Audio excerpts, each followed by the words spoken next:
अगर खांसी इतनी तेज है कि सीना फटने लगता है और बोलते बोलते दम घुट जाता है, तो ये सुनिए, चरक संहिता में अदरक को कफ नाशक बताया गया है।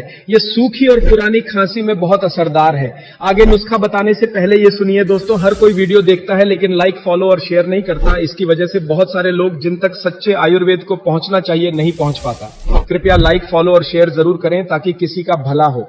अदरक के छोटे छोटे टुकड़े कर लीजिए। अब इसके बाद इस सेंधा नमक लगाइए और 10 से 12 मिनट बाद धीरे धीरे चूसिए। अगर तीखापन लगे तो थोड़ा सा शहद लीजिए। 100% आपकी खांसी ठीक हो जाएगी। धन्यवाद।